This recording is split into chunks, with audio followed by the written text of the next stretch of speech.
Hi, everybody. Welcome to Commanders Daily. I'm your host, Bob Matthews. It's your one-stop shop for everything going on with the Burgundy and Gold. Don't forget to hit that like and subscribe button so you don't miss a minute of it. Man, oh man, Commanders do like to make news late at night, don't they? Right after we finished recording what we posted on Thursday, the news broke that the Commanders were signing Von Miller to a one-year contract. Probably going to be incentive-laden. We don't have the details on it yet, but when you talk about filling a need for the short term, I don't think you could have done any better here than Miller. He is definitely going to help set the edge next year. Now, obviously, at 35, 36 years old, whatever he is, he's not the long-term answer here.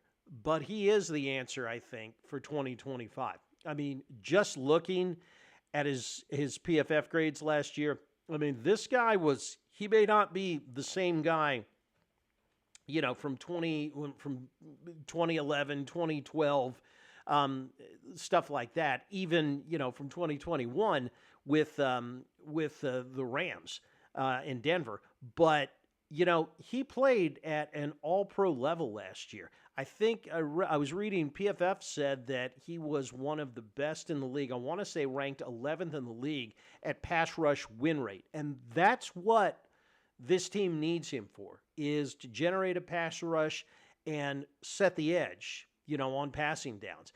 And I think Von Miller still's got plenty left in the tank. I mean, this guy is a surefire Hall of Fame candidate. This is not what the front office is doing now, is not what we were seeing back at the turn of the century when Dan Snyder first bought the team.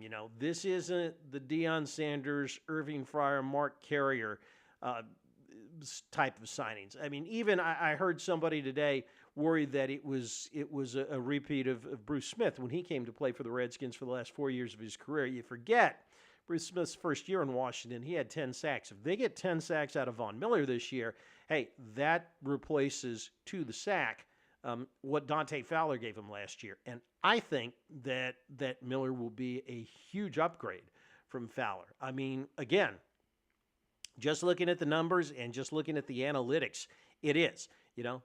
Dante Fowler had some really good games, but pretty much played at an average level overall last year. Everything that Von Miller did last year, all of his numbers were superior to Dante Fowler. So, dare I say, you can make an argument that the Commanders have upgraded at this spot. Something else about Von Miller signing with the Commanders, he had his pick of where he wanted to go. He's here in D.C. because he's chasing a ring. He actually thinks that he has a legitimate shot at getting to and winning a third Super Bowl this year with Jaden Daniels in this team. Who would have thought this time last year we would have been saying that people, that great veteran free agents who are chasing one more ring would be coming to D.C. to do it? I know I wouldn't have. And it just speaks to what we have seen here. The incredible turnaround Dan Quinn, Joe Witt Jr., Cliff Kingsbury, Adam Peters, and Josh Harris have done with this locker room just in the last year. So, and that is going to be, the locker room is another place where you're going to see Von Miller excel. I mean, between he and Bobby Wagner, can you think of two better guys, to tutor the young kids on the defense? If there are any, I'm not sure who they are. So, again, Micah Parsons isn't walking through the door anytime soon. Jerry Jones isn't going to let him get away.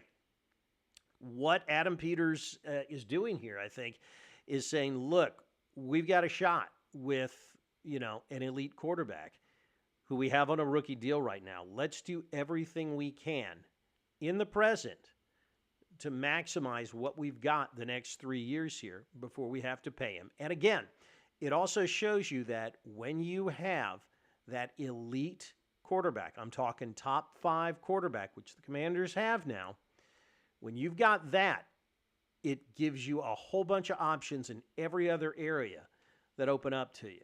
So it's this just got really, really interesting really quick for this team.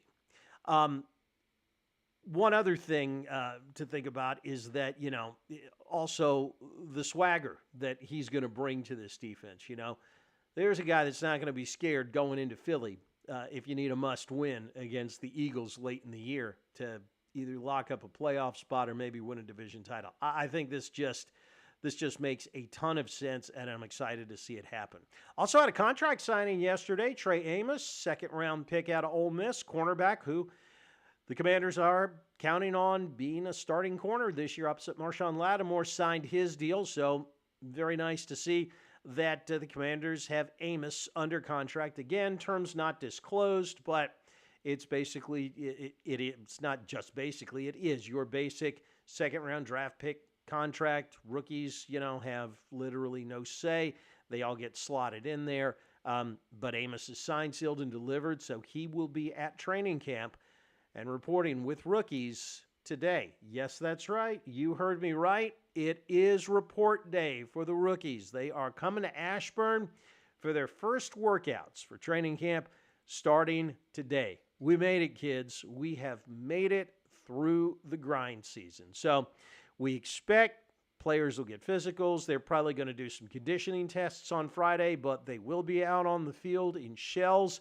It'll be nice to see some real, honest-to-God training camp football here coming up over the weekend, which means we will have a whole recap on it coming up on Monday. Here we go. It is time to get busy. Veterans, by the way, report this time next week. We will see you on Monday. Have a great weekend. Remember, like the wise man once said, if you're out on your bike tonight, as always, do wear white.